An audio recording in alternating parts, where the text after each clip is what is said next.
Former U.S. Secretary of State Mike Pompeo and his wife Susan came here to the Israel-Gaza border area on this Tuesday to bear witness to the atrocities of October 7th. Their first stop, kibbutz Kfar Aza, so badly hit on that vicious day, where Mike Pompeo and his wife walked through the rubble, saw the destruction, got a tour from the Israeli military, met with the brother of 2 hostages still being held in the Gaza Strip, and walked into the home of a couple murdered by Hamas terrorists on that day, the home itself riddled with bullet holes from bullets fired from the guns of the terrorists on October 7th. After kibbutz Kfar Aza, Pompeo and his wife came here to the field near Re'im that was the site of the infamous Nova Music Festival, where hundreds of Israelis were gunned down by Hamas terrorists. There they met with a survivor of the Nova Music Festival massacre, heard from a spokesperson about the bravery of police officers on that day, and were hosted here by Danny Danon, a legislator from the ruling Likud party. And we asked Danny Danon what it's like for him to host visits such as these.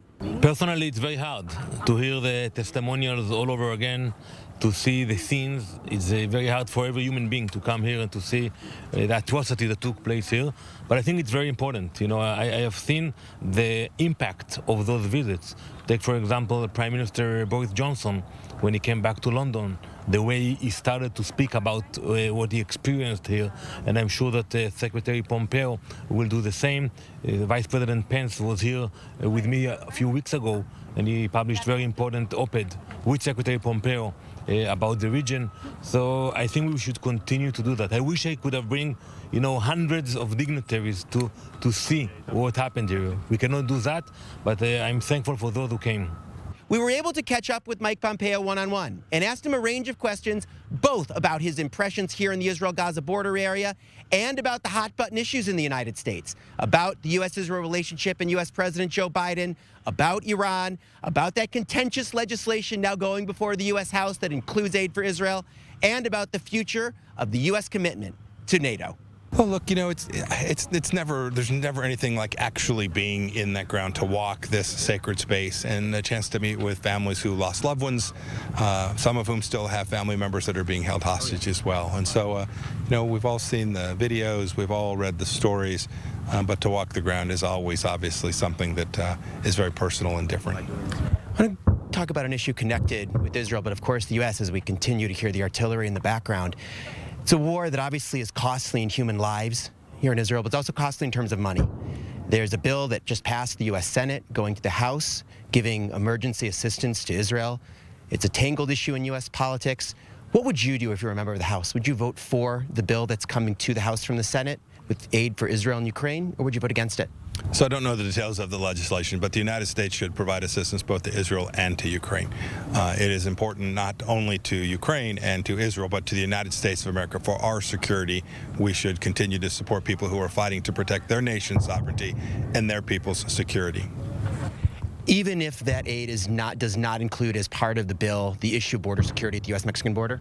We should provide this assistance, and we should get our border secure. These are not mutually exclusive events. It is possible for the United States, the nation that it is, to do each of those things. We have to get our border right. In the same way that we're standing very close to Israeli borders, every nation has the obligation to get its own sovereignty, its own national sovereignty, to protect its borders. The United States should do that too. Are you distressed by those in the Republican Party who are coming out against, for example, funding to Ukraine and against this potential bill that would get the badly needed money here to Israel? Most Americans understand this. I don't want to do politics here today. People represent their own citizens. They make their own decisions. But I think it is deeply clear that it is important to the United States, to America's interest, every American all across the country, that this assistance be provided. And I hope that soon the United States will get that done. I'm confident that we will. The American people support Israel, and I'm very confident they'll get this finished. We heard Joe Biden say that Israel's conduct of its response in Gaza was, quote, over the top. What did you think when you heard that? What was your reaction when you first heard that or saw that on the television? Well, 2 thoughts. I know the warriors of the IDF. I can't imagine that they're behaving in a way that would be, quote, over the top, end of quote. I am confident they're doing this in a way that is methodical and providing for their own security.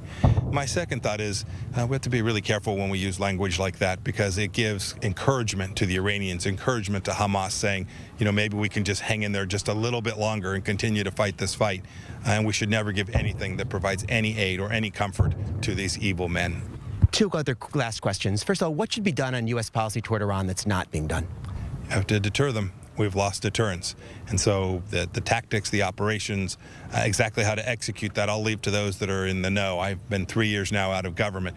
But what is demonstrably true is that we've had over 100 attacks on Americans that are provided by that have been occasioned by Iranian-supported terrorists, and we haven't got deterrence. We have to get that back. And finally, Israel is a close ally of the United States, but it's part of a web of U.S. alliances. If there are NATO member states who are not spending 2% of their GDP on defense, should the United States be extending protection to them under the under the North Atlantic Treaty? Well, first of all, they should be spending more than 2%. They should be doing the duty to protect their own people and provide, just as we talked about, just like Israel does, right? In the first instance, Israel knows it's their responsibility. These countries that are NATO members should do the right thing and make sure they're providing the tools they need to protect their own people. And then we have an Article 5 commitment in the United States, and we should honor that commitment each and every day. And honor it even if the spending is below 2%. We should honor that commitment, and they should do their role as well. So there, the visit of the former U.S. Secretary of State, Mike Pompeo. Owen Alterman, I-24 News, here near Kibbutz Re'im.